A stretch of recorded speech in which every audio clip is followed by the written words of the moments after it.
Bueno, buenas tardes a todos y todas. Hoy vamos a dar continuidad al capítulo 13, la sesión 11, sesión 1, que, que estamos, sí, sesión 1, inocencia e invulnerabilidad. Nosotros vimos los 7 primeros párrafos la semana pasada, así que aspiro que hoy terminemos esta sesión. Eh, Ese párrafo 8, donde arrancaríamos hoy, estaría en la página 264 de la edición antigua o 271 de la edición nueva, para quienes tengan una u otra edición, ¿no? Eh, Voy a hacer un breve repaso de los primeros 7 párrafos que vimos, pero el tema central de toda la sesión que llama inocencia e invulnerabilidad es el opuesto a la inocencia.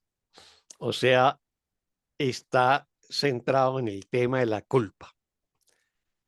Eh, y nos va a decir que la paz y la culpa son antitéticos, son conceptos antitéticos, que quiere decir opuestos o contrapuestos, ¿no?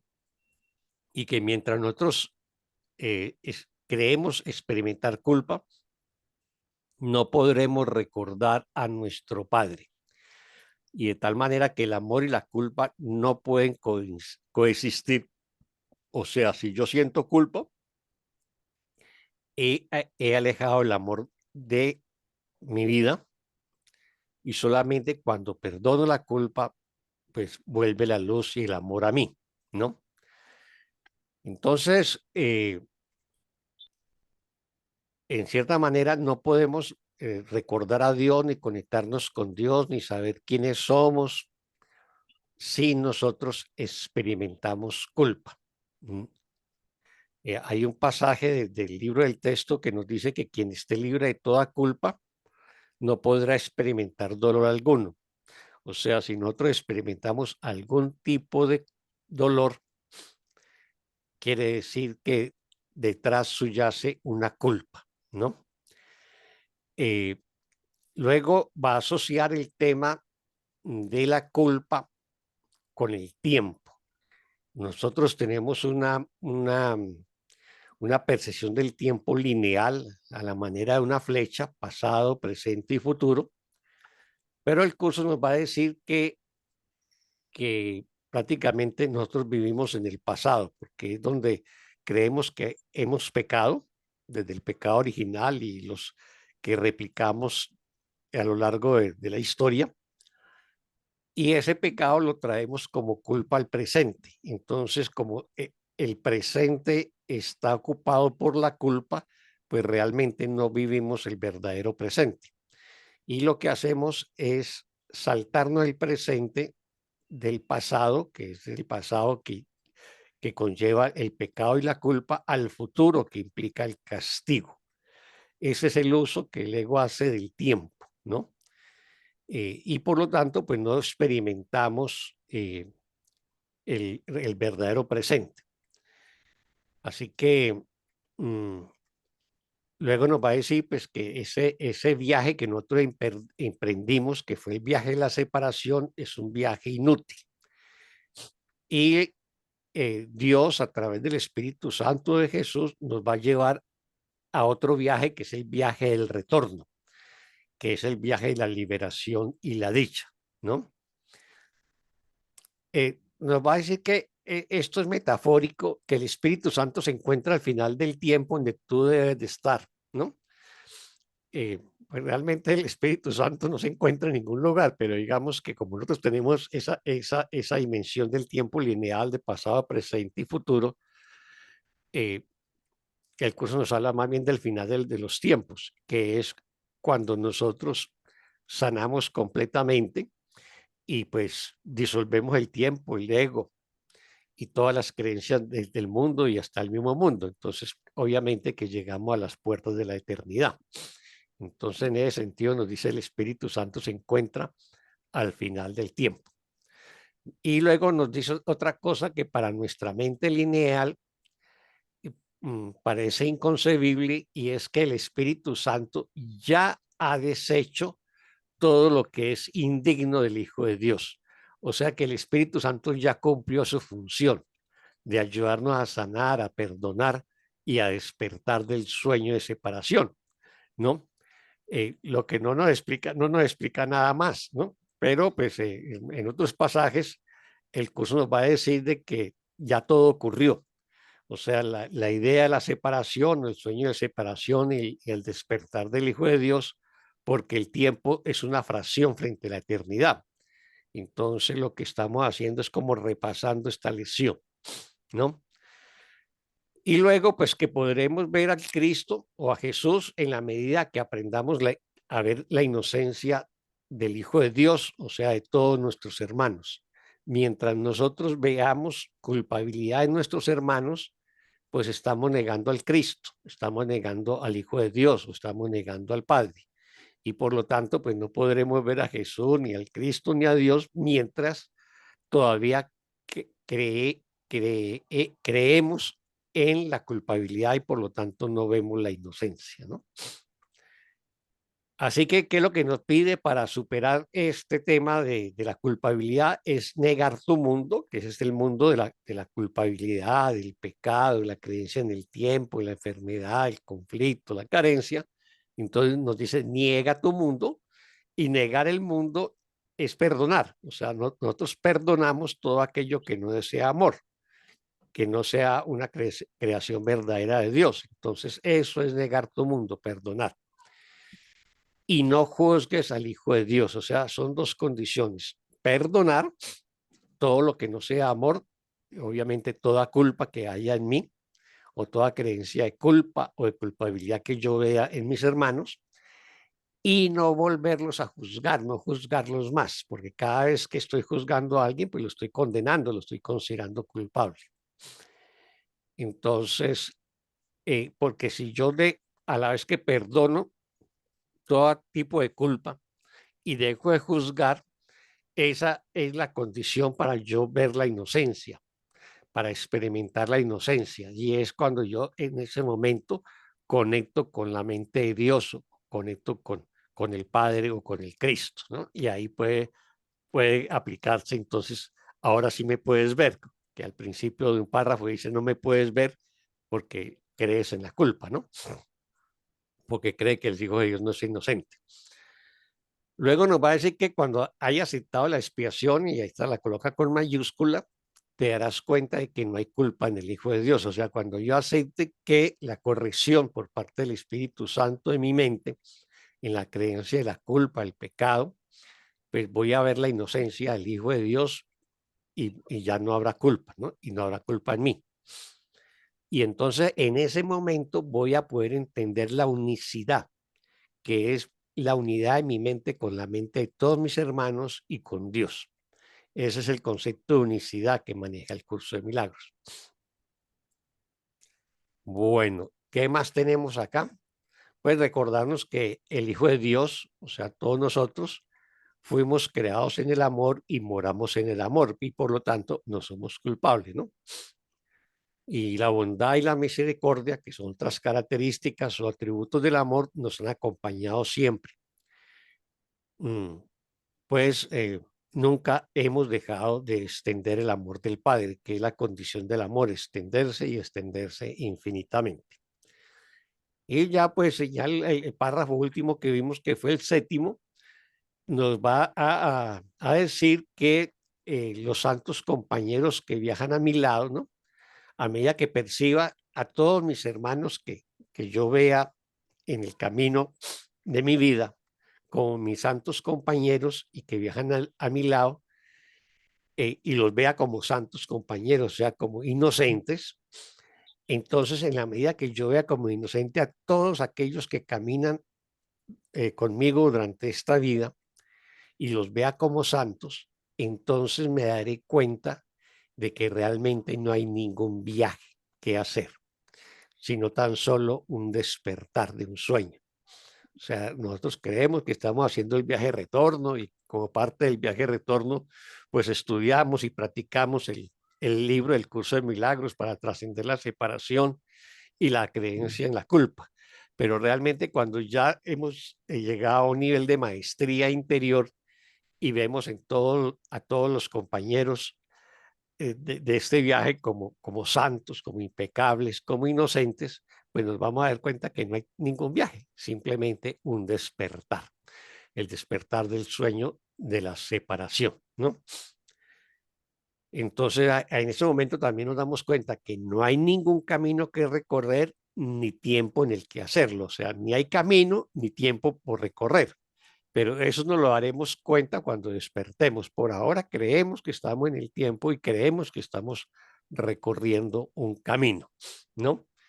Y nos dice que Dios no espera a su Hijo en el tiempo. ¿Por qué? Porque Dios mora en la eternidad. El tiempo es un invento nuestro, como lo es el mundo, el cuerpo y todas las demás ilusiones del ego, ¿no? Y pues Él siempre nos va a esperar en la eternidad.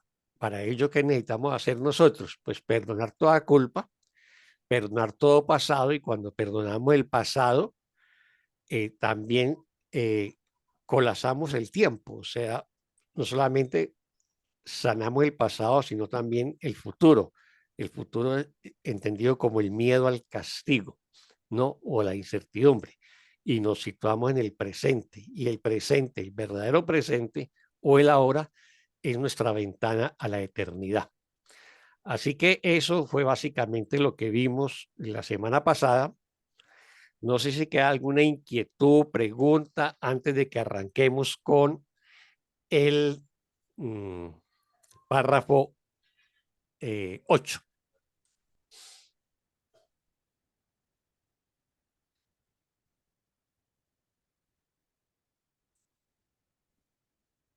Ni pregunta, ni comentario, ni nada.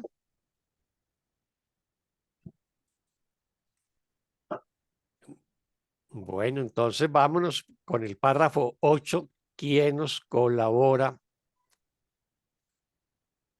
con la lectura del párrafo 8?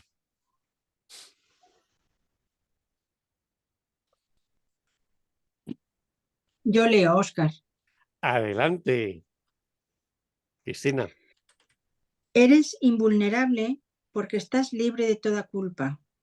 Solo mediante la culpabilidad puedes aferrarte al pasado, pues la culpabilidad determina que serás castigado por lo que has hecho y por lo tanto depende de ti, depende del tiempo unidimensional que comienza, por lo tanto, perdón, que comienza en el pasado y se extiende hasta el futuro. Nadie que crea esto puede entender lo que significa siempre, y de este modo la culpabilidad le impide apreciar la eternidad. Eres inmortal porque eres eterno, y siempre no puede sino ser ahora. La culpabilidad, pues, es una forma de conservar el pasado y el futuro en tu mente para asegurar que de este modo la continuidad del ego para asegurar la continuidad del ego. Pues si se castiga el pasado, la continuidad del ego queda garantizada.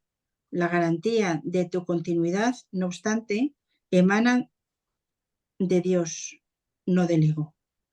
Y la inmortalidad es lo opuesto al tiempo, pues el tiempo pasa, mientras que la inmortalidad es constante. Muchas gracias, Cristina. ¿Preguntas o comentarios? Pues para mí lo del tiempo ha sido siempre terrible de entender. Es muy complicado, muy complicado. Sí, sí, es cierto. En este mundo nos es muy difícil entenderlo. Solamente cuando se logra tener alguna experiencia mística de algún tipo, te das cuenta de que el tiempo desapareció, ¿no? Y también el mundo y las formas. ¿Ve? Lo que el cristianismo llama la revelación, el curso lo llama la revelación, o en el cristianismo también lo llaman los estados de éxtasis, ¿no? En, En otras tradiciones, pues lo van a llamar el samadhi, ¿no? O estados, bueno, Sí, lo que llaman otros estados alterados de conciencia, ¿no? Que en las tradiciones chamánicas también lo hacen en América, utilizando determinadas plantas, hongos o productos de la naturaleza que logran, digamos, generar ese tipo de estados también, ¿no?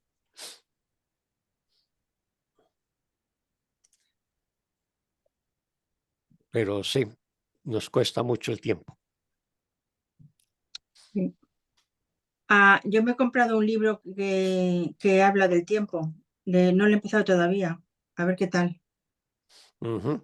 Yo les Que- recomiendo, no sé si lo habrá leído Cristina y para las otras, para hablar, hablando del tema del tiempo, hay uno que es muy pedagógico, muy fácil de leer y realmente es muy sólido, que es El poder de la hora de Eckhart Tolle. sí, he ido. Hace años, sí, sí. Mm. Hace años. Vale la pena repasarlo de vez en cuando, Sí, ¿no? Se ve diferente después. Sí, sí, sí, sí. Sí.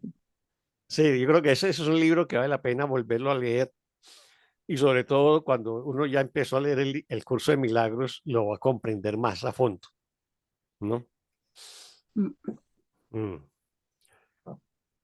Bueno, ¿alguien más sobre este párrafo 8 que nos compartió Cristina?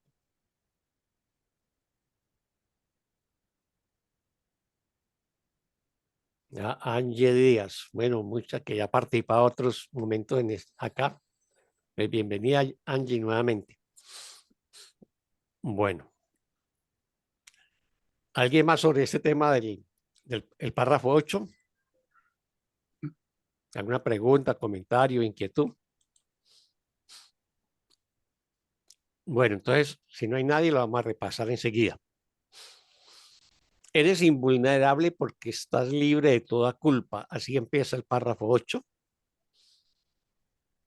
Y esta es una afirmación del primer nivel, ¿no? O sea, el Cristo, el Hijo de Dios, que también lo somos nosotros, pero no nos lo creemos, somos invulnerables en la medida que estamos libres de toda culpa. Eso quiere decir que si experimentamos culpa, nos vamos a sentir vulnerables, nos vamos a sentir carentes, vamos a creer que se nos puede hacer daño, que se nos puede herir o destruir. Y ese es el famoso miedo al castigo que proyectamos hacia el futuro, ¿no?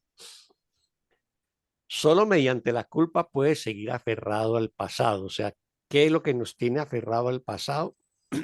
¿Qué es lo que hace que nosotros tengamos pensamientos del pasado de manera recurrente en nuestra mente? Y entonces el curso nos va a decir que es la culpa. O sea, la culpa es la base de todo el sistema de pensamiento del ego y de todas las emociones que nosotros experimentamos en relación con el ego. O sea, luego de la culpa va a surgir el miedo, ¿no? Que es el miedo al castigo y luego el miedo a todo, pero finalmente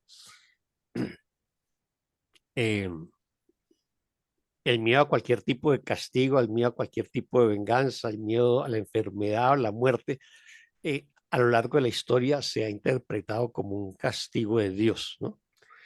Entonces, el curso nos va a decir que toda sanación es una sanación del pasado.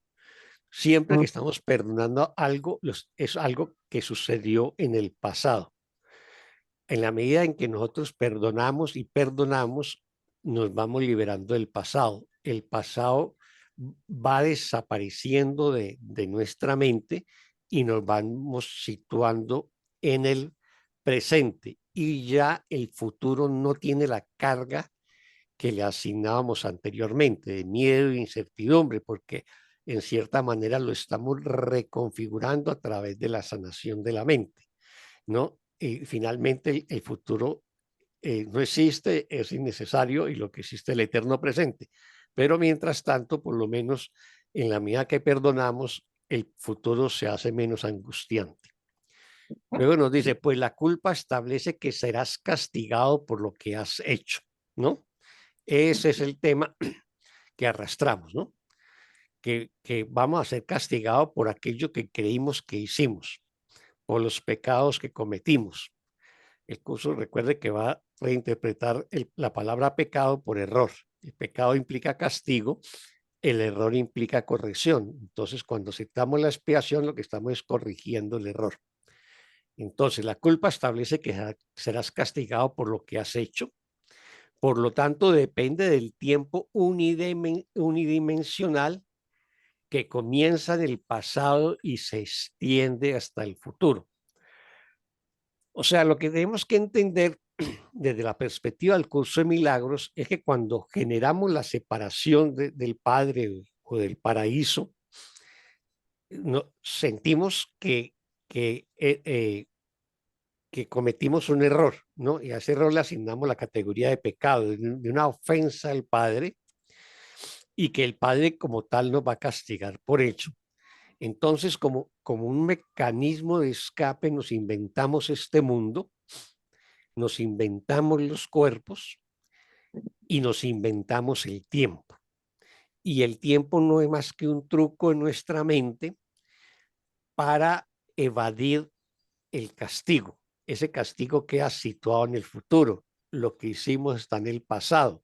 Y nuestro presente está arrastrado por la culpa y nos impide vivir el ahora o el verdadero presente. Entonces, oscilamos realmente desde el pasado al futuro.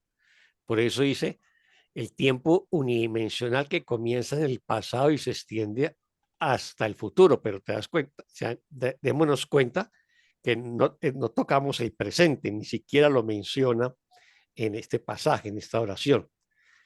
Nadie que crea esto puede entender lo que significa siempre. O sea, todos los que creamos en la culpa, el pasado, en el tiempo, no vamos a entender todavía lo que significa siempre o presente, verdadero presente o eterno presente, ¿no?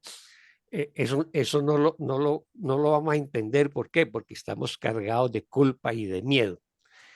Y de este modo la culpa te impide apreciar la eternidad. O sea, para poder apreciar la eternidad tenemos que liberarnos de la culpa a través del perdón.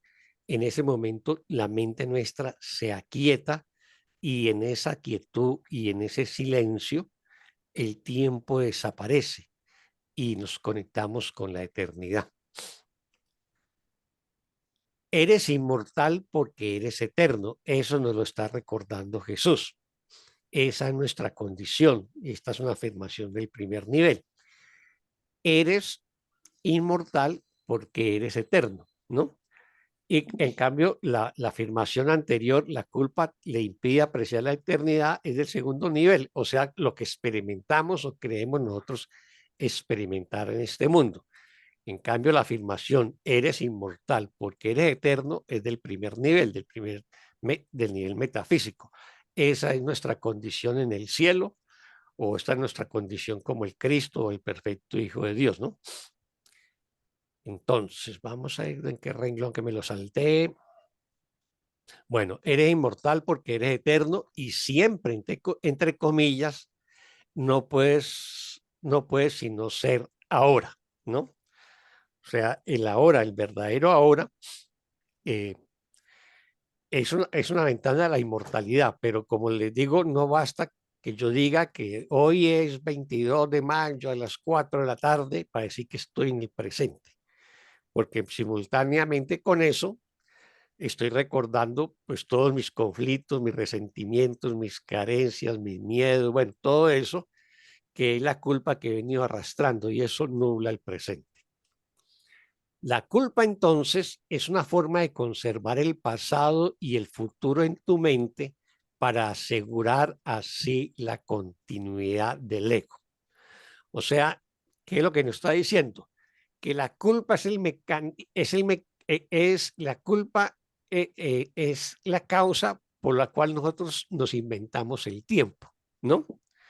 Y con eso garantizamos la continuidad del ego. O sea, es la forma como conservamos el pasado y el futuro, que son dos cosas que no existen, que no son reales, pero nosotros le damos realidad a través de los pensamientos de culpa en nuestra mente. Al darle realidad a ello, estamos asegurando la continuidad del ego. O sea, la continuidad del ego se alimenta ¿de qué? Pues de la creencia en la separación, la creencia en la culpa, la creencia en el tiempo y en la realidad de este mundo y de los cuerpos, ¿no?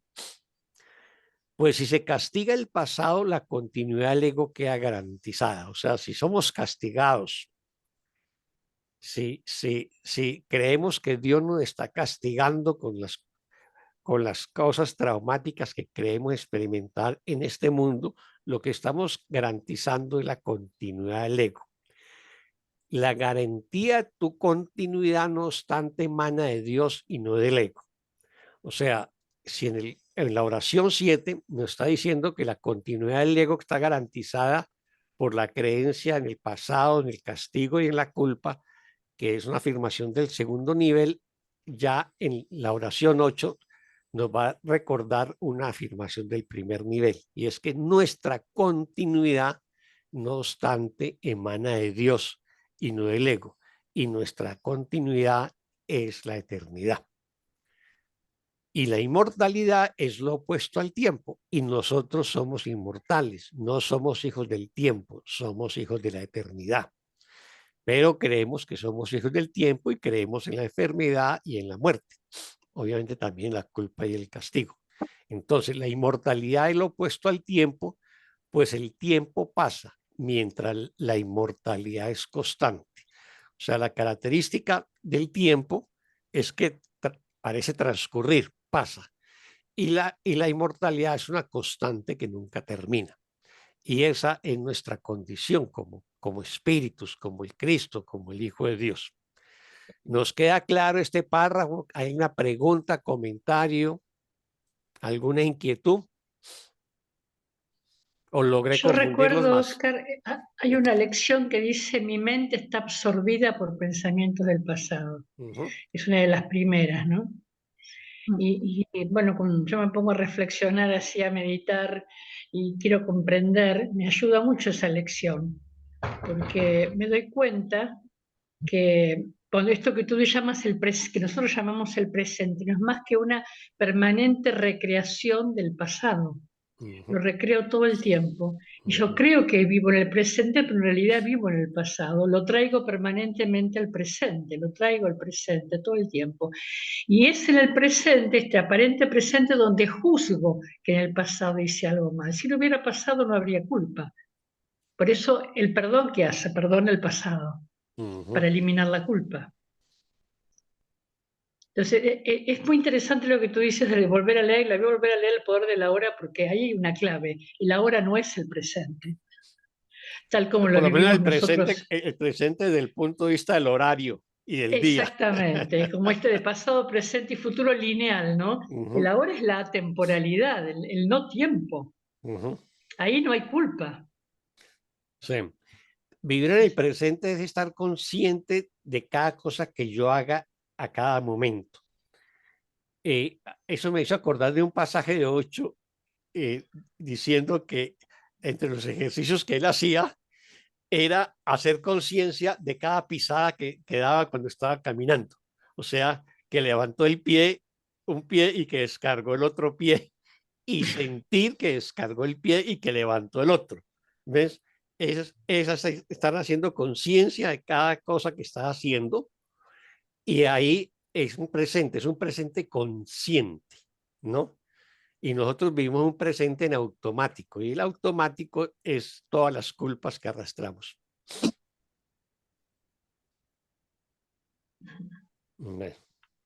Pero sí, muchas gracias por ello, Elida.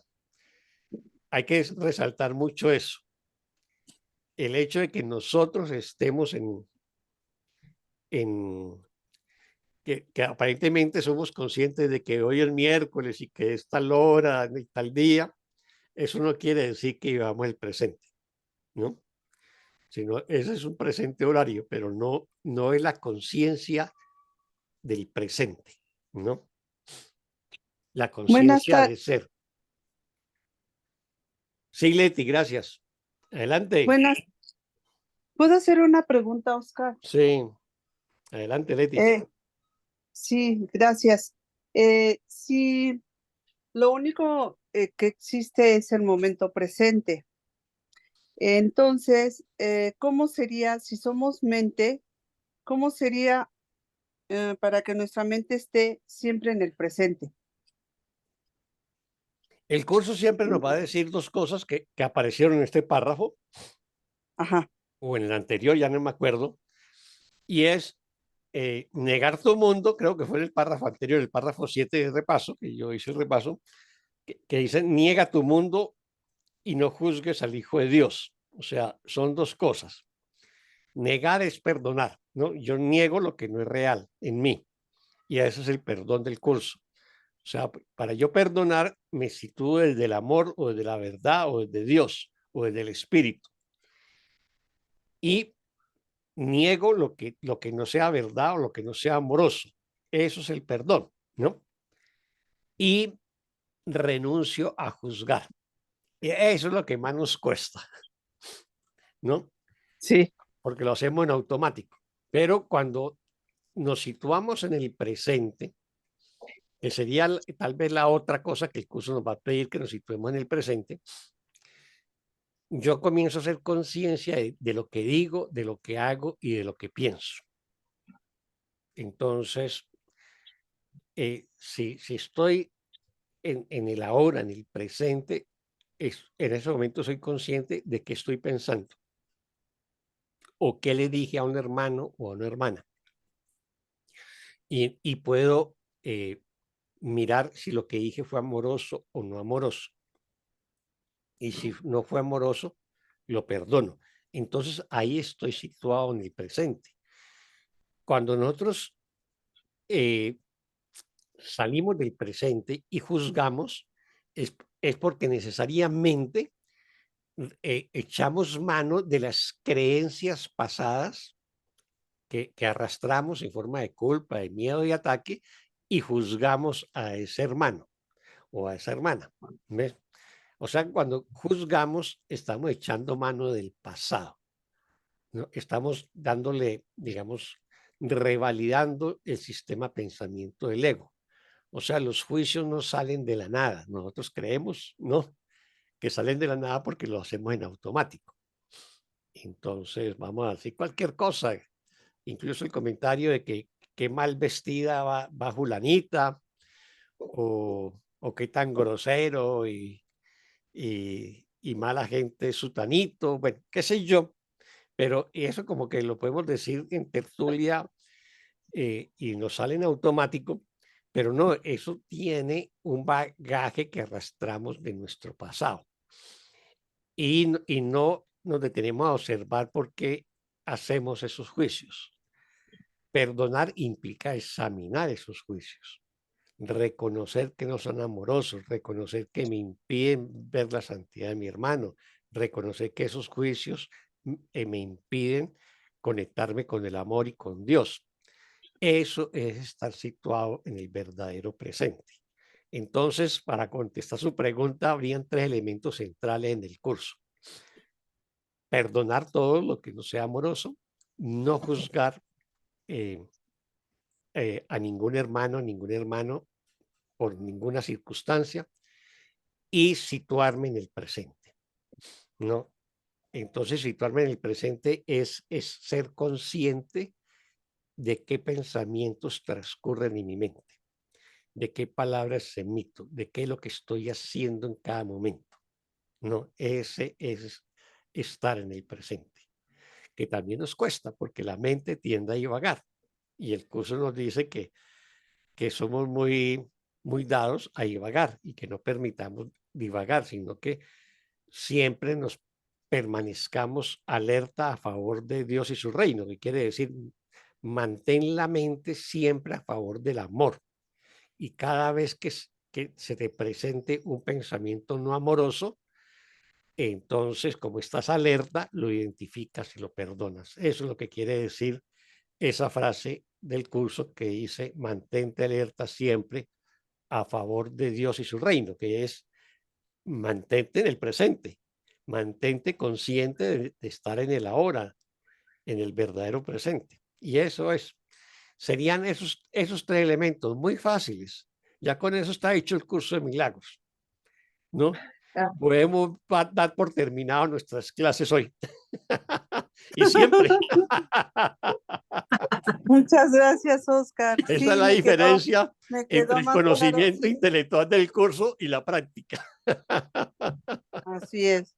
No lo Me quedo con que el juicio es mi historia, mi pasado y es el no tiempo. Digo, es el tiempo. Y el no tiempo es el perdón, es el presente, que es el amor, lo que verdaderamente somos. Muchas gracias, Oscar. Con gusto, Leti. ¿Alguien más?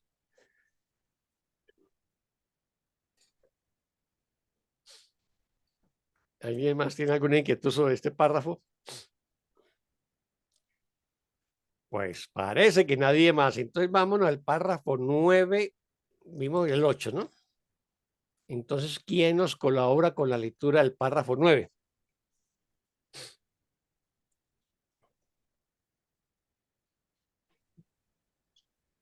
Yo puedo, Oscar. Adelante, Lida, gracias.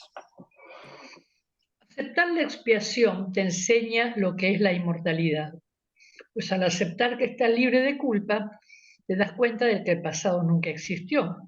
Y por lo tanto, el futuro es innecesario y de que nunca tendrá lugar. En el tiempo, el futuro siempre se asocia con expiar, con minúscula, ¿no? Y por lo tanto, de que el futuro es innecesario, perdón, me confundí. En el tiempo, el futuro siempre se asocia con expiar y solo la culpabilidad podría producir la sensación de que expiar es necesario. Aceptar como tuya la inocencia del Hijo de Dios es, por lo tanto, la forma de que Dios te recuerda a su Hijo y lo que éste es en verdad. Pues Dios nunca ha condenado a su Hijo, que al ser inocente es también eterno.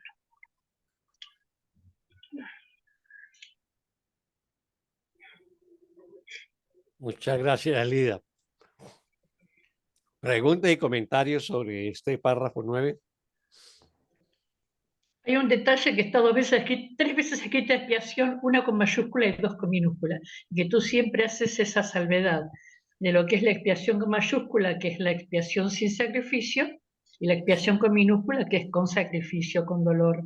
Exactamente. El curso como tal no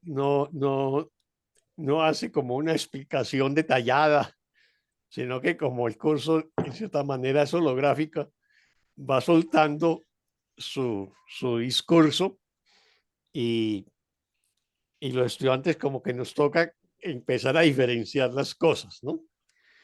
Tampoco el curso hace, digamos, y es parte, digamos, de la forma como se construyó el curso, que es muy cuidadoso de juzgar y de criticar a la Biblia, ¿no? Y los fundamentos bíblicos. Pero este es uno de los temas medulares de un curso de milagros. Y es uno de los temas medulares también, obviamente, del cristianismo y del judaísmo, ¿no? En el judaísmo, en el Antiguo Testamento, para nosotros la expiación en el Antiguo Testamento es el sacrificio, los sacrificios que se le ofrendan a Dios para liberarnos de los pecados, ¿no? O sea, cuando hemos pecado contra Dios, entonces le brindamos un sacrificio. Y los sacrificios se hacían, pues, antiguamente con seres humanos y después con animales. Y lo que dice la Biblia en el Antiguo Testamento, que lo que expía es la sangre. Por eso el que se sacrifica es a un inocente. De ahí el pasaje de Abraham, cuando iba a sacrificar a su hijo Isaac, era un niño, ¿no? Porque es la sangre de un inocente. Y se sustituye después de Abraham con el cordero. Entonces, el cordero es el inocente y es la sangre del inocente el que te va a limpiar de los pecados. Por eso en el ritual el sacerdote degolla al cordero y en el altar, y el pecador que llevó ese cordero en ofrenda, pues en cierta manera lo van a embadurnar con esa sangre, porque eso es lo que te va a limpiar de los pecados. Y en el cristianismo, la crucifixión de Jesús es interpretada como la gran expiación, ¿no? O sea, el gran sacrificio, ¿no? De nuestros pecados a través de la muerte de Jesús. Entonces, por eso viene esa frase que se utiliza con mucha frecuencia en la Iglesia Católica: Cordero de Dios que quitas los pecados del mundo, danos la paz. O sea, Jesús es simbolizado como un cordero al que se les sacrificó, y ese sacrificio nos salvó a nosotros, digamos. Ese es el fundamento del cristianismo, ¿no? Y en el judaísmo, pues eran animales, corderos y otro tipo de animal a criterio del sacerdote, de acuerdo a la clasificación de pecados que tenía. Entonces el curso va a interpretar la palabra expiación, que es muy importante en la teología judía y cristiana, que es el sacrificio que se le ofrenda a Dios para la liberación o el perdón de los pecados, y lo va a reinterpretar como expiación con mayúscula, que es la corrección del error. También se interpreta como el poder que nos sana la creencia en el pecado, o también como lo que nos corrige el error de separación del Padre y la creencia en la culpa y el pecado, ¿no? Entonces, esa es la diferencia entre las dos expiaciones que tenemos en este párrafo. Creo que este es de los párrafos donde es importante que conozcamos algo de la Biblia, ¿no? O por lo menos tener a la mano algún estudiante del curso de milagros que explique la diferencia de esos dos conceptos de expiación, ¿no? Bueno, ¿alguna otra pregunta sobre este párrafo 9?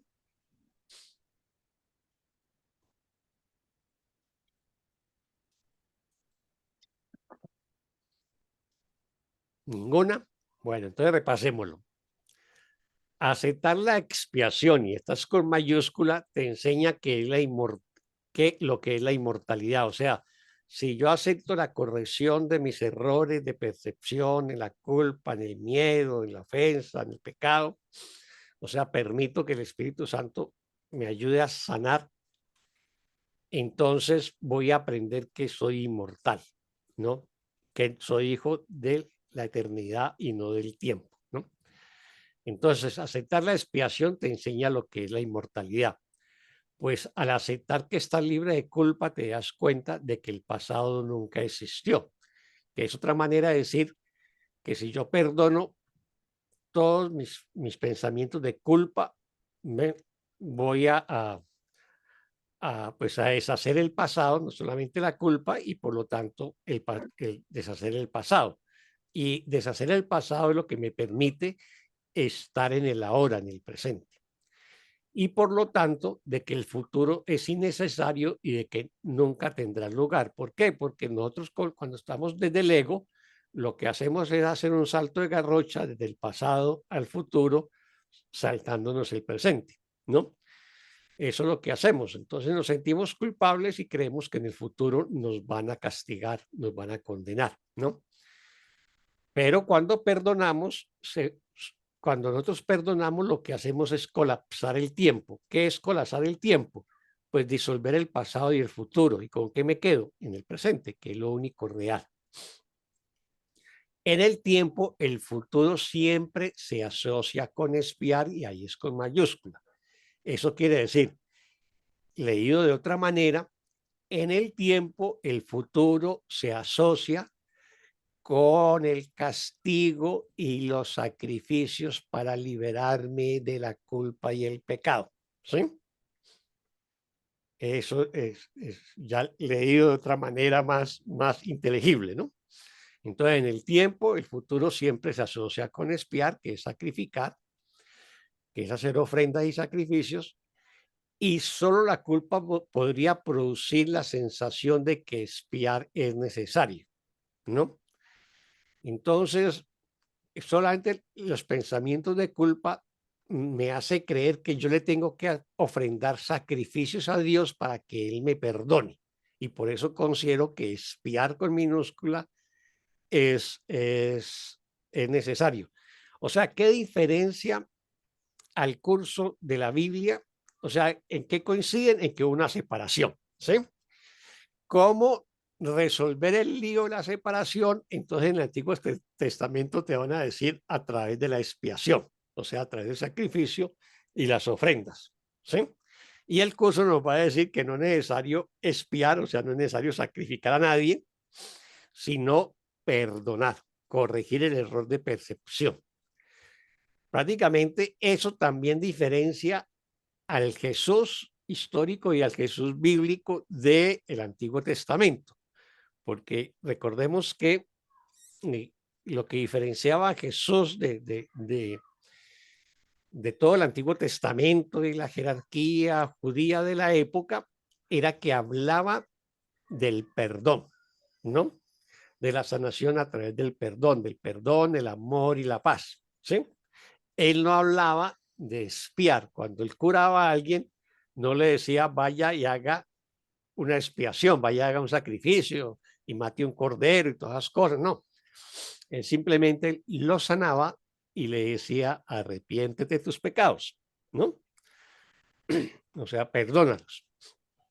Entonces ahí ya hay un quiebre teológico desde el Jesús histórico en relación a la teología judía del Nuevo Testamento, del Antiguo Testamento.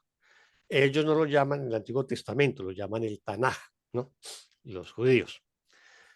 Bueno, entonces,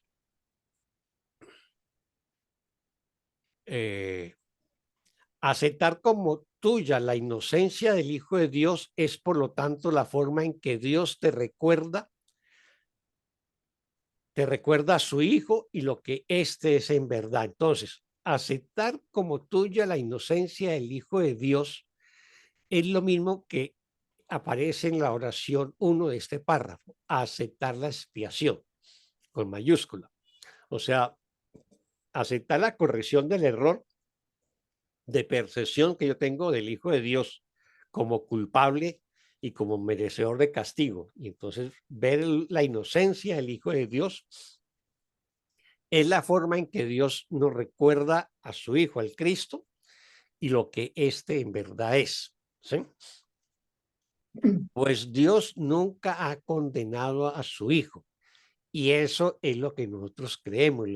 La creencia en el pecado original es que Dios nos condenó, nos expulsó del paraíso y nos condenó a vivir en este mundo de carencias, de enfermedades, de muerte, de guerras y de conflictos. Pero aquí nos está recordando otra cosa, y es otro tipo de Dios. Es un Dios que no juzga ni condena. Es un Dios que no es vengativo. Es un Dios que no destruye. ¿Por qué? Porque es el Dios del amor. Y es un Dios que no tiene opuestos. Entonces lo único que sabe hacer Dios es amar, y nada más que amar y extender su amor. Por eso nos dice, pues Dios nunca ha condenado a su Hijo, que al ser inocente es también eterno. O sea, nosotros recuperaremos la condición de la eternidad en la medida en que recuperemos nuestra inocencia, en la medida en que nos liberemos de la culpa, o sea, en la medida que perdonemos todo pensamiento de culpa en nosotros. Y en ese momento también nos daremos cuenta que Dios jamás nos ha condenado y jamás nos va a castigar. Bueno, preguntas, comentarios sobre el párrafo 9. Oscar, haciendo una síntesis, perdón, diría que la gran diferencia entre el Antiguo Testamento, las religiones o el ego es que nos proponen aprender a través del dolor. Mientras que el curso de milagros nos propone aprender a través del amor. Una pequeña, gran diferencia, ¿no? Es una pequeña y enorme diferencia. De todas maneras, acá tenemos que aprender. Este es el mundo del aprendizaje, porque como hemos olvidado el conocimiento, tenemos que aprender. Pero mientras no aprendamos a través del amor, el sufrimiento va a seguir siendo nuestro maestro. Porque muchos hemos aprendido una dura lección a través del sufrimiento y seguimos haciéndolo, pero hay otra opción. Eso es lo que creo que plantea el curso, que hay otra opción, hay otro maestro.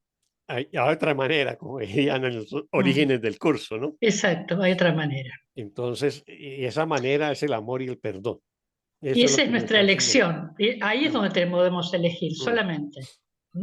Ahora, para ustedes que son estudiosas de la Biblia, también sean pequeños detalles que casi nadie resalta, pero hay veces es bueno resaltarlos, ¿no? El Dios bíblico, básicamente, se le llama Yahvé o Jehová, ¿no?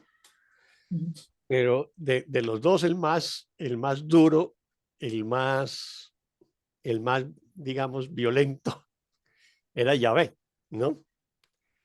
No sé si ustedes se acuerdan, hace poco, y entonces hago la referencia antes de hacer la referencia actual. Jesús nunca hablaba de Yahvé ni de Jehová, hablaba de mi Padre, ¿no?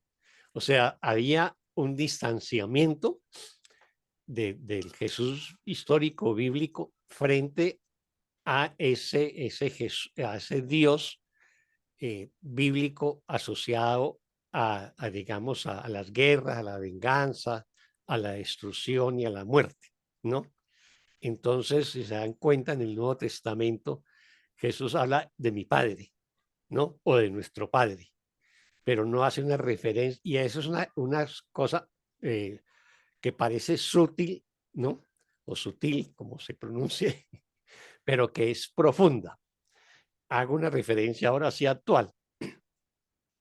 Después del atentado terrorista que hizo Hamas el 7 de octubre en Israel, que mató un poco de gente, hizo unas barbaridades, y luego empezaron las barbaridades del otro lado contra los palestinos, el primer ministro de Israel, Netanyahu, se echa un discurso y dice que tenemos que hacer con ellos lo que el profeta Samuel le pidió al rey Saúl, ¿no? Y uno dice, ¿y eso qué es? ¿No? ¿Eso qué es? Pues eso es que el profeta Samuel le dice al rey Saúl, hay otro pueblo que ya no me acuerdo el nombre exacto, de los malaquitas o algo así, y los dice, los tiene que destruir y matar a todos, y no deje vivo ni anciano, ni mujer, ni niño, ni oveja, ni cabra, ni animal. A todos los tienes que destruir, ¿no? Entonces, el rey Saúl cumplió y los derrotó y los mató a casi todos, pero creo que dejó vivos algunos niños y mujeres y dejó vivos animales. Entonces el profeta Samuel le dijo, tú no has cumplido la orden de Dios. Entonces Saúl dice, sí, yo la cumplí. Y le dijo, ¿qué es lo que escucho? ¿Qué es lo que escucho? ¿No? Cabras, ¿no? Ovejas, animales. Y entonces Saúl dice, no, es que era para ofrendárselos a Dios. Y dijo, no, ¿qué te dijo Dios? Que los destruyera a todos, ¿no? ¿Ves? Ese no es un Dios del amor. ¿Ves? Y ese Dios que no es del amor es lo que está arrasando ahora en Palestina, ¿no? Destruyendo y arrasando con la población civil que no tiene nada que ver con lo que hicieron con los terroristas. Entonces, también es muy importante eso cuando nosotros hacemos ese tipo de identificaciones. Es bueno conocer un poquito de historia. Para tengo que hacer a la ventana que está venteando mucho. Bueno, ¿ves?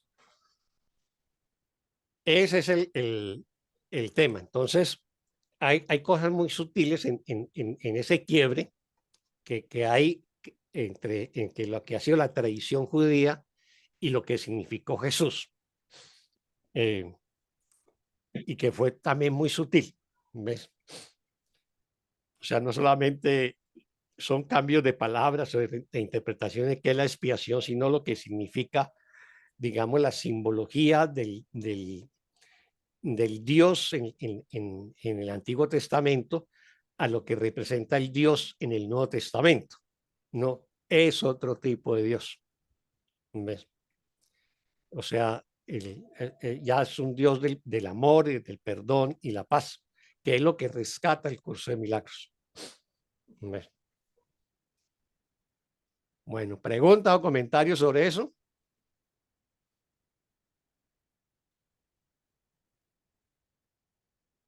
Ni pregunta ni comentario. Bueno, entonces vámonos con el siguiente párrafo. Yo puedo leer el 10, Oscar. Adelante, Anita, gracias. No puedes desvanecer la culpabilidad otorgándole primero realidad y luego espiando por ella. Ese es el plan que el ego propone en lugar de simplemente desvanecerla. El ego cree en la expiación por medio del ataque al estar completamente comprometido con la noción de mente de que el ataque es la salvación. Y tú, que en tanta estima tienes a la culpabilidad, debes también creer en eso, pues ¿de qué otra manera, salvo identificándote con el ego, podrías tener en tanta estima lo que deseas? Lo que no deseas. Lo que no deseas, perdón. Gracias. Muchas gracias, Anita. A usted. Este es un párrafo corto, pero también de bastante profundidad. ¿Alguna pregunta sobre este párrafo?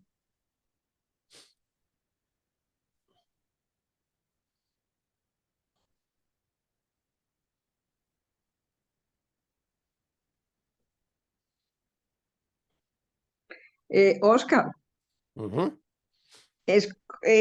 ¿a qué se refiere a juzgar algo y enseguida tratar de espiarlo? Lo que dice al principio en la primera oración. Sí, no puede parecer la culpabilidad otorgándole primero realidad. Y luego espiando por ella. Sí. ¿Qué quiere decir? Que yo no puedo desvanecer la culpa si primero o sea, si yo me creo culpable y yo me siento culpable, es darle realidad, ¿sí? El curso, ¿qué nos está diciendo? Que nosotros no somos culpables. Entonces, lo que tenemos es que perdonar la creencia en la culpa, ¿sí? Pero si yo me estoy sintiendo culpable, pues le estoy dando realidad a la culpa y por lo tanto a la idea de expiar con sacrificios, a la idea del ataque, que es lo que nos va a decir en el párrafo siguiente. Porque mire que dice, y expiando por ella en minúscula.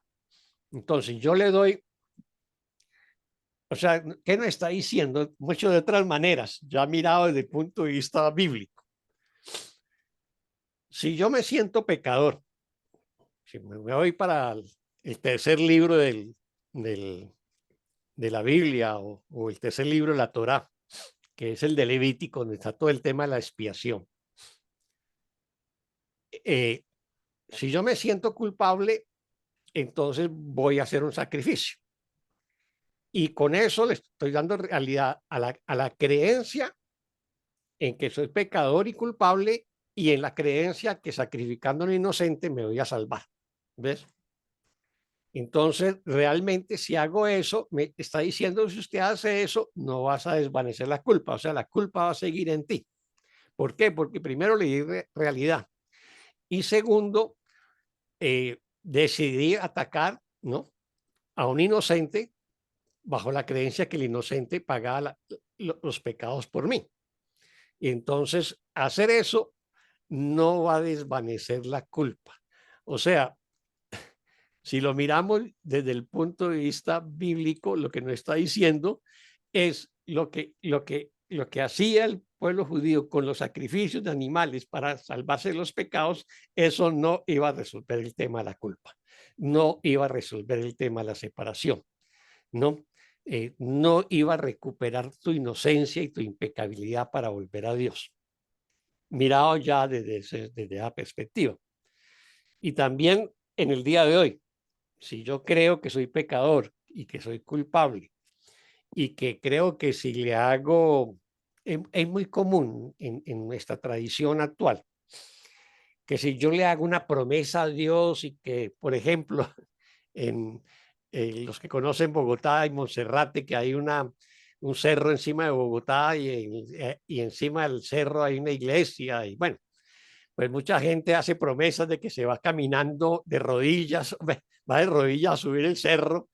Eso es como hacer un sacrificio, una penitencia, una expiación. Y entonces se pela las rodillas subiendo el cerro y cree que con eso va a sanar la culpa y se va a perdonar.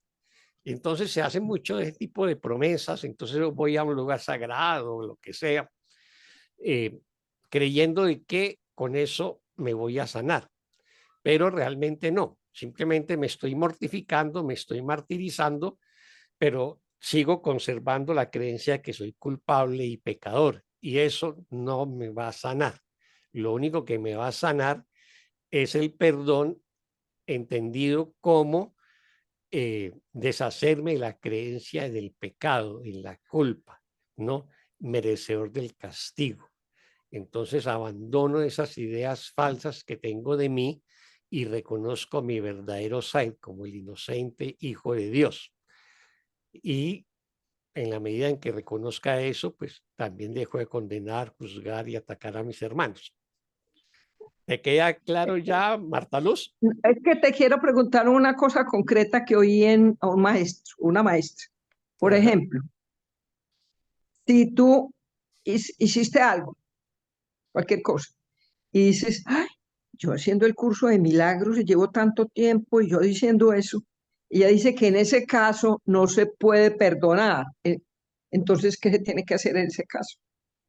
A ver, a Entonces, ver. no sé, por ejemplo, si yo El, dice, por ejemplo, pensé mal una cosa de alguien, y yo me digo a mí misma, ay, Marta Luz, pero tú que llevas ya cuántos años haciendo el curso y todavía no has aprendido que no se puede juzgar. Y después trato de hacer el perdón. Entonces ella decía que eso no se puede perdonar. a ver, a ver. Nada. Ahí hay un tema que es el manejo de la culpa para quienes creemos que estamos trabajando la espiritualidad. ¿Sí? Entonces, yo soy un estudiante de un curso de milagros. Y si yo soy honesto conmigo mismo, voy a reconocer que todavía tengo errores que sanar, cosas que perdonar, ¿no? Y cosas que he perdonado. No estoy en un proceso, estoy en el viaje. Pero todavía no soy un maestro iluminado, no me he despertado totalmente. Entonces puedo sentir ira, puedo de pronto criticar, juzgar o condenar a un hermano. De pronto, en un momento de ira, insulto a alguien. Y entonces te van a decir, ¿cómo es posible que tú estés estudiando el curso de milagros y tienes esa manifestación de ira? ¿No? O yo mismo, ¿cómo es posible que yo siendo estudiante del curso de milagros haya sentido ira en este momento? Entonces me siento culpable, me asumo como culpable, ¿ves?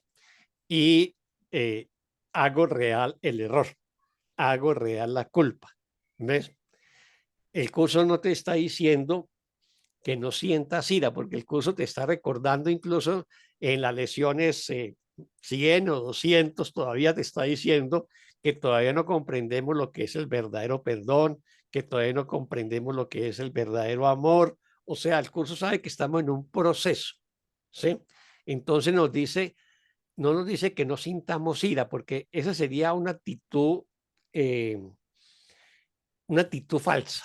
O sea, entonces lo que hago es como haría una modelo que sale a la pasarela y sonríe, ¿no? Así tenga, así tenga problemas en la casa y los tenga que ir a resolver o lo que sea, pero sale y sonríe, ¿no? Entonces, esa es una actitud falsa. ¿Ve? Y eso no es auténtico. te estás diciendo una mentira, le estás diciendo una mentira a los demás y te muestras como que ya has trascendido totalmente pues, los pensamientos de ira o de ataque. Eso no es honesto consigo mismo ni con los demás. Lo que nos dice el curso es no justifiques la ira, que es otra cosa. O sea, yo puedo estar en una situación determinada y en esa situación determinada de pronto me altero. A partir de ahí, bueno, me alteré, pero entonces no voy a entrar a justificar por qué me alteré y le proyecto la culpa a esa persona, a ese funcionario, a esa situación, porque ahí estoy justificando la ira. Más bien me calmo, respiro, me aquieto, ¿no? Y me digo, caray, me dio ira, ¿no? Y traté mal a esta persona. Entonces me aquieto y perdono esa situación. Eso es lo que debo hacer. O sea, en vez de sentirme culpable, yo como estudiante del curso, ¿cómo es posible, no?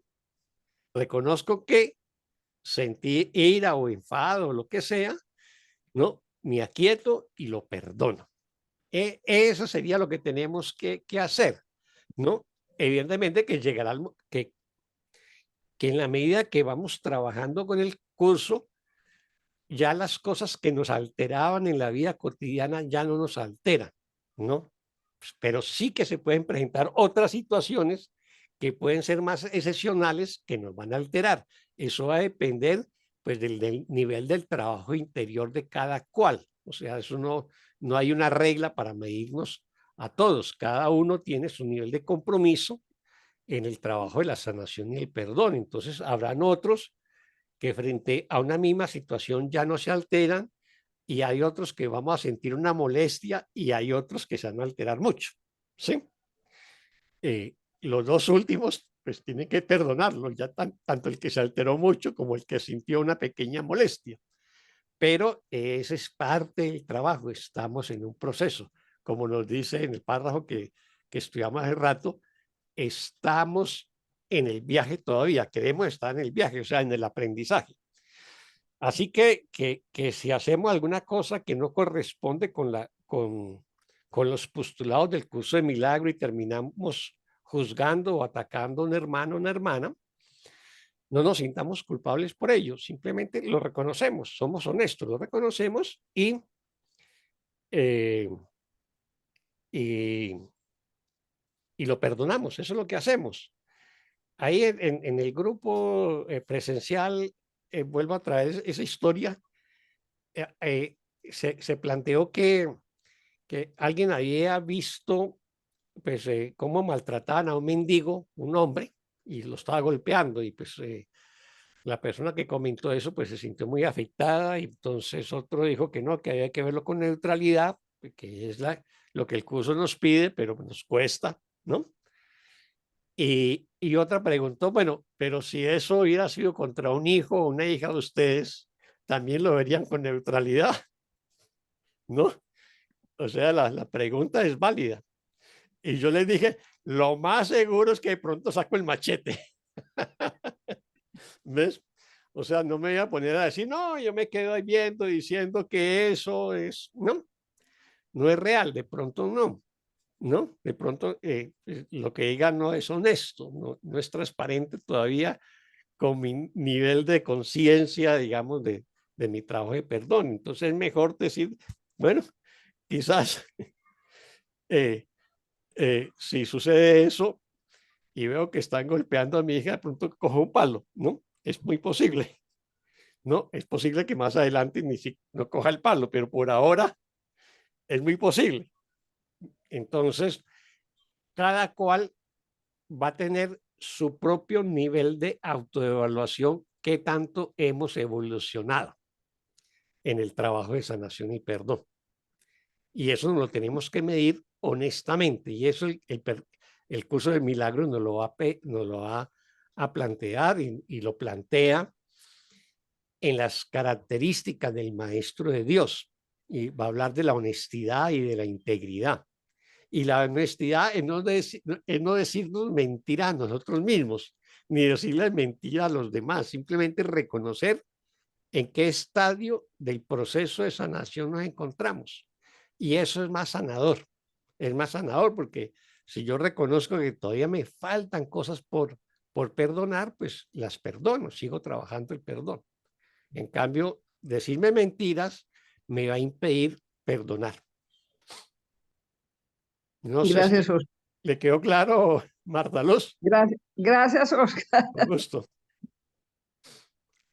Bueno, ¿alguien más? Elías levantó la mano. Sí, dos cosas, Oscar, me gustaría comentar. La primera, esto que dices del mendigo y de que si fuera tu hija agarrarías un palo. Yo no veo problema en que agarres un palo, porque no hay que confundir niveles. Si tú estás viendo que violan a tu hija, pues agarra un palo. Ahora, el tema es desde dónde lo haces, desde qué espacio mental o desde qué, dónde estás parado, digamos. Si tú agarras el palo solamente para defender la integridad física de tu hija, pero puedes estar en paz con un hermanito que está pidiendo ayuda de esa manera. Está reclamando amor, es una cosa, y si lo haces desde el odio, el resentimiento y la ira, es otra. Por eso decimos que las acciones en el mundo no hay que juzgarlas en sí mismas, intrínsecamente, sino desde dónde estamos accionando. Si la acción es recta o es errática, y depende de qué maestro elijamos para llevarla a cabo. Eso es una cosa que quería decir. No, y con respecto a lo que... Sí, adelante.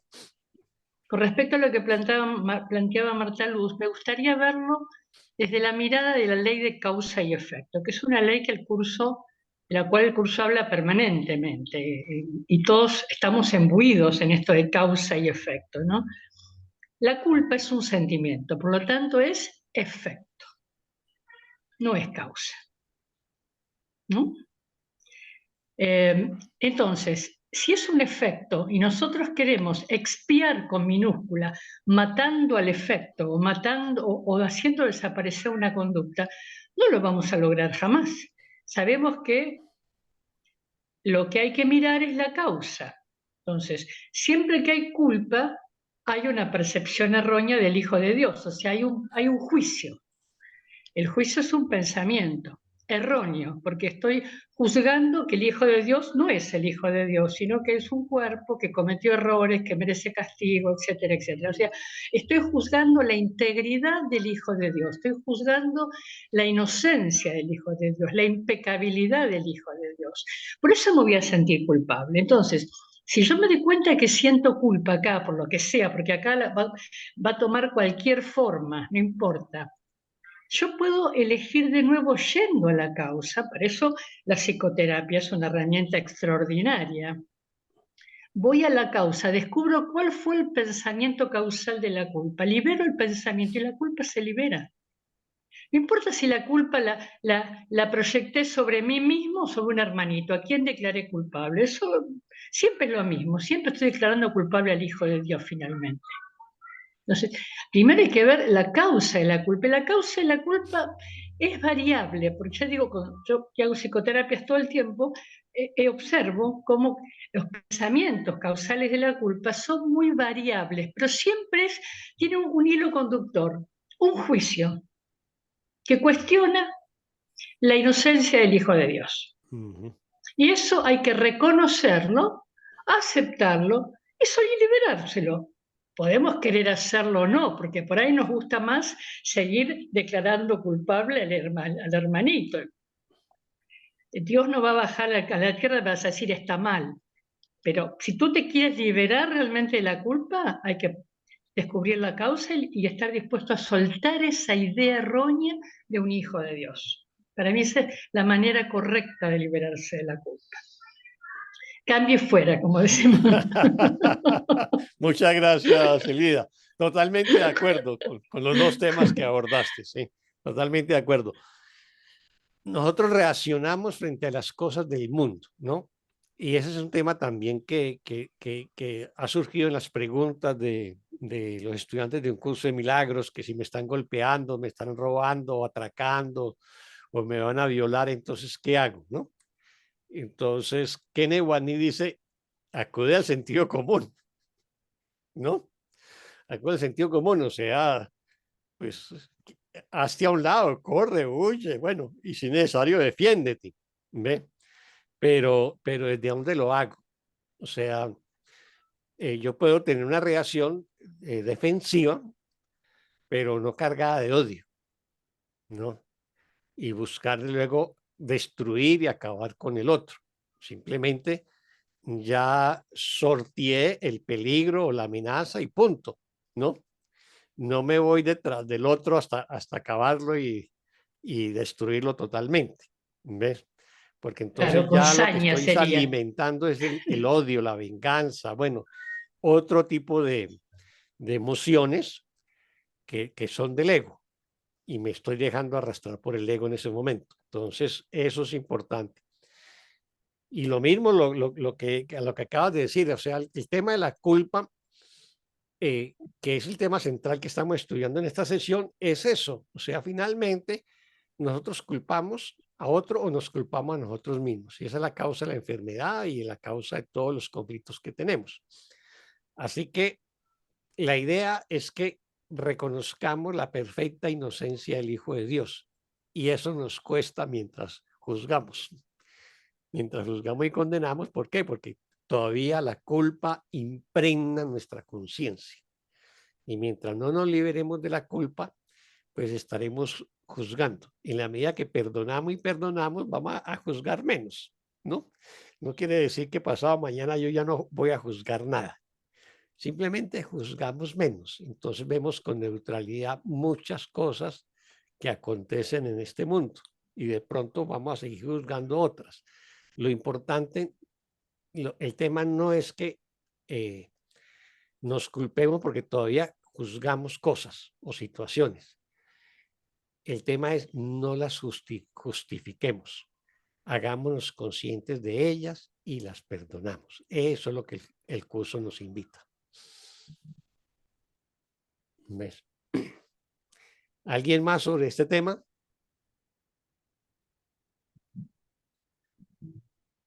Bueno, nadie más. Bueno, que yo ya terminé de hacer el comentario de este párrafo, ¿no? Bueno, ¿qué era la cosa? Estábamos en el 9, ¿no?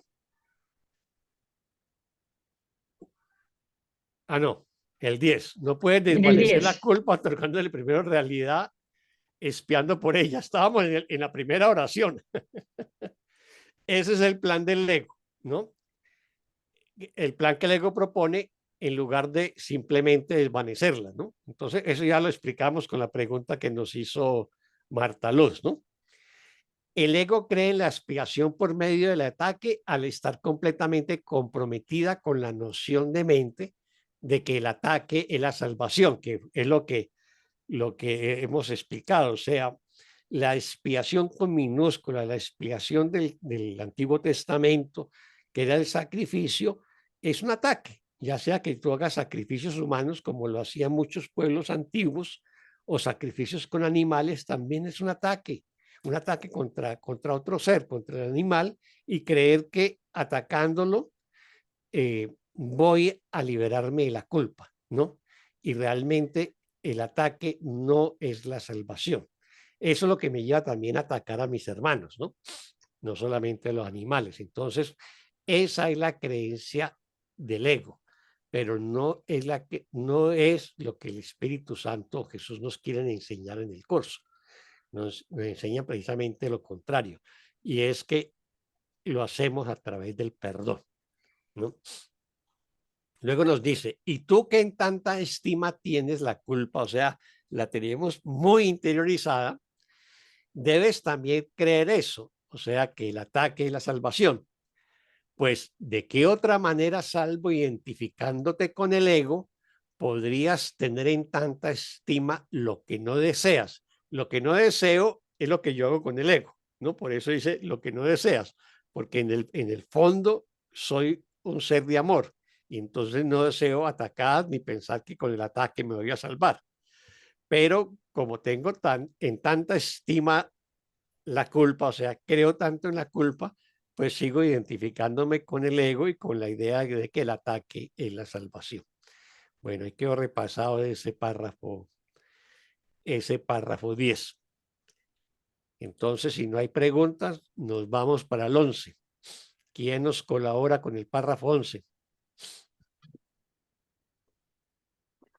Yo leo. Adelante, Marta Luz, gracias. El ego te enseña a que te ataques a ti mismo porque eres culpable, lo cual no puede sino aumentar tu culpabilidad, pues la culpabilidad es el resultado del ataque. De acuerdo con las enseñanzas del ego, por lo tanto, es imposible escaparse de la culpabilidad, pues el ataque le confiere realidad, y si la culpabilidad es real, no hay manera de superarla. El Espíritu Santo sencillamente la desvanece mediante el sereno reconocimiento de que nunca ha existido. Al contemplar la inocencia del Hijo de Dios, sabe que eso es la verdad. Y al ser la verdad con respecto a ti, no puedes atacarte a ti mismo, pues sin culpabilidad el ataque es imposible. Tú estás, por lo tanto, a salvo, ya que el Hijo de Dios es inocente, y al ser completamente puro, Él es invulnerable.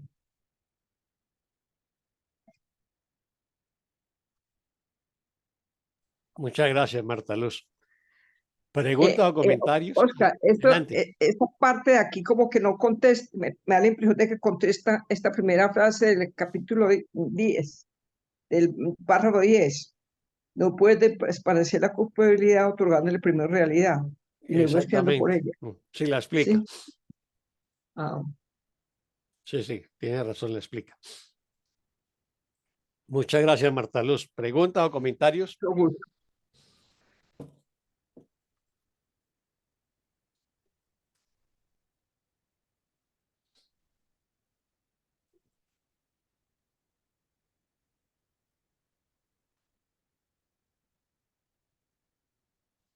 ¿Preguntas o comentarios del párrafo 11?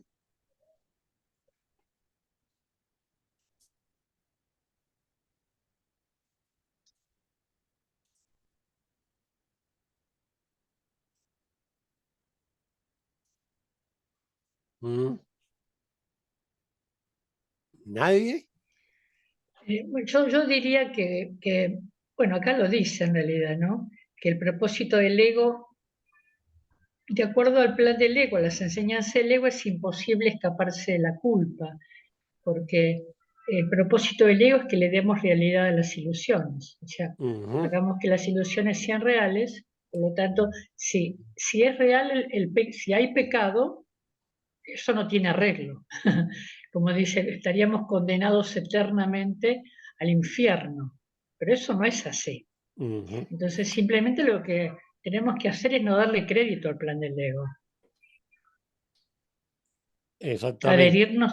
Adherirnos al plan del Espíritu Santo y no al del ego, porque el plan del ego no lo vamos a destruir, es el plan del ego, pero le seguimos creyendo, como dice acá, le tenemos tanta estima en la culpa. ¿Por qué le tenemos tanta estima? Porque creemos que culpando a otro nos vamos a liberar nosotros de la culpa. Pero eso ya como estudiante del curso, ya no sé si lo podemos aplicar tan fácilmente, pero creo que ojalá lo hayamos entendido que es así, porque para mí es el primer paso, comprender que culpando a otro no me libero de la culpa, pero después hay que aplicarlo. Después hay que aplicarlo. Exactamente. Estar dispuesto a dejar de culpar, asumir responsabilidad por mis pensamientos y desear renunciar a esos pensamientos, ¿no? Que es el perdón. Exactamente. O sea, la comprensión intelectual no es suficiente, como yo les dije, No, no respondiendo es a la pregunta de suficiente. Leti que teníamos que hacer y que yo le dije, perdonar, dejar de juzgar y situarnos en el presente. Y ya está listo el curso de milagros, ¿no? Pero no. Para mí son las dos cosas. Yo, por lo menos en lo personal, si no tengo comprensión intelectual, no puedo aplicar nada. Pero con la comprensión intelectual sola tampoco hago nada. Entonces, no es suficiente. O sea, es son las dos importante. patas. Sí. Por eso el curso le dedica 750 páginas al tema de la comprensión, que es todo el libro del texto. Pero si no hacemos la práctica que significa el libro de ejercicios, eso queda en una comprensión intelectual, ¿no? O sea, finalmente es la experiencia lo que hace real el nuevo sistema de pensamiento que nos está enseñando el curso.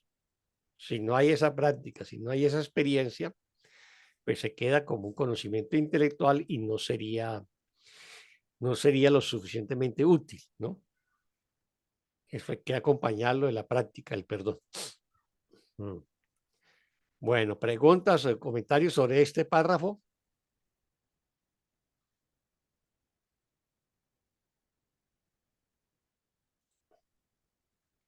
No estamos muy preguntones hoy. Bueno, entonces veamos lo de repaso.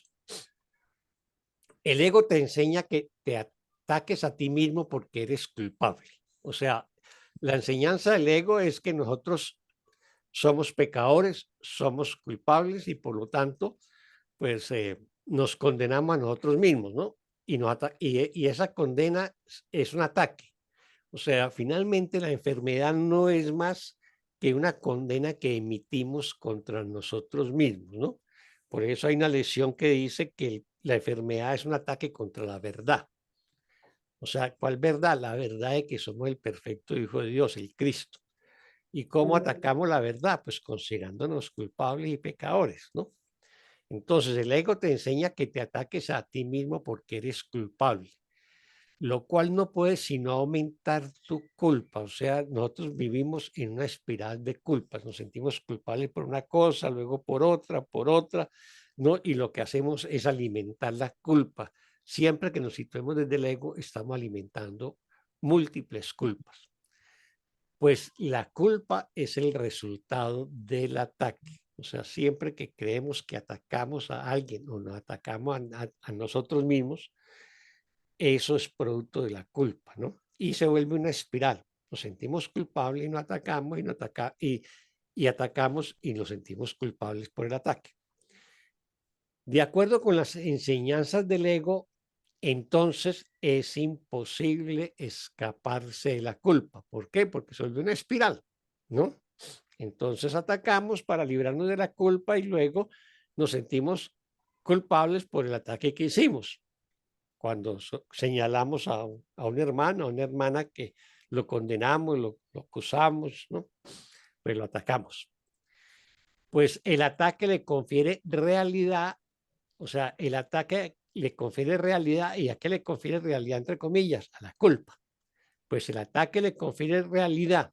Y si la culpa es real, no hay manera de superarla. O sea, si yo creo que la culpa es real, pues no hay manera de sanar la culpa. ¿Cómo es posible sanar la culpa? Pues reconociendo que es falsa, que es ilusoria, que es una creencia. Entonces el Espíritu Santo viene a recordarnos la verdad de lo que somos hijos del amor y que somos eternos, invulnerables, impecables, santos y por lo tanto ausentes de culpa. De ahí que ya en la oración 4 nos dice la manera como el Espíritu Santo nos sana y nos ve. El Espíritu Santo sencillamente la desvanece mediante el sereno reconocimiento de que nunca ha existido. Entonces, ¿cómo es que yo perdono? De la mano del Espíritu Santo. Simplemente lo hago desde una manera tranquila y serena, viendo esos pensamientos de culpa, examinándolos y reconociendo que nunca han existido, de que no son reales, de que son ilusorias, que son pensamientos falsos que les he dado cabida en mi mente y como están en mi mente y yo le permití que estuvieran allí, yo mismo puedo decir sacarlas de mi mente. Esto es, pues perdonarlas, abandonarlas, soltarlas y se las entrego al Espíritu Santo. Ese es el perdón que el curso nos enseña. Al contemplar la inocencia del Hijo de Dios, sabe que eso es verdad. O sea, el Espíritu Santo contempla la inocencia del Hijo de Dios y sabe que es verdad. Ahora, como yo contemplo a mis hermanos y me contemplo a mí mismo de la mano del Espíritu Santo y de Jesús, entonces contemplo la inocencia del Hijo de Dios y yo sé que es verdad, que es inocente, que es impecable, que no es un pecador, que no es culpable. Esa es la manera de perdonar y lo hago en la mano de Jesús y el Espíritu Santo. Y al ser verdad, hacer verdad con respecto a ti, no puedes atacarte a ti mismo. O sea, cuando yo reconozco de que yo soy inocente, que soy el hijo inocente de Dios, que soy impecable, santo, eterno, invulnerable, al reconocer eso, que es lo que me está enseñando el curso, pues no me voy a atacar a mí mismo, no me voy a sentir culpable. pues sin culpa el ataque es imposible. O sea, para yo poder atacar, primero tengo que considerarme culpable o haber culpado a alguien. Cuando culpo a alguien, lo ataco. Cuando me culpo a mí mismo, también me ataco. ¿En forma de qué? Pues de enfermedad, ¿no? O autoflagelándome. Por lo tanto, estás a salvo porque el Hijo de Dios es inocente. Esa es la conclusión. Estamos a salvo si reconocemos nuestra inocencia. Y al ser completamente puro, eres invulnerable. O sea, si yo soy inocente, si soy puro, si soy cristalino, si soy santo, si soy impecable, y reconozco que esa es mi condición como perfecto Hijo de Dios, soy invulnerable. ¿Preguntas, comentarios?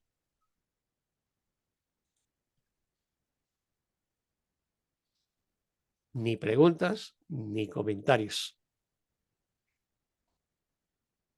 Bueno, hemos concluido esta sesión 1 del capítulo 13, Inocencia e Invulnerabilidad, que termina como empezó el título, inocencia e invulnerabilidad. O sea, si reconozco mi inocencia, soy invulnerable y por lo tanto sé que nada me puede hacer daño porque a la mente o al espíritu del Hijo de Dios nada le puede hacer daño, ¿no? Yo propongo entonces que dejemos hasta aquí en este corte para que la otra semana veamos la sesión 2, el inocente Hijo de Dios. ¿Estamos? Sí, Oscar. Ok, Oscar, nos vemos la otra semana entonces. Entonces nos vemos la otra semana. Muchas gracias a todas y todos. Muchas gracias. Gracias a todos. Gracias a todos. Gracias a Gracias a todos. todos. Bendiciones. Que Dios les bendiga. Gracias. Feliz día, feliz noche. Oscar, Milagros para españolas. todos. Bendiciones. Oscar. y milagros. Sí, sí. Bueno. Bendiciones para todos. Bendiciones. Chao. Gracias. Chao. Oscar, ¿me escuchas? Sí, Oscar. sí, te escuchamos. Espérate,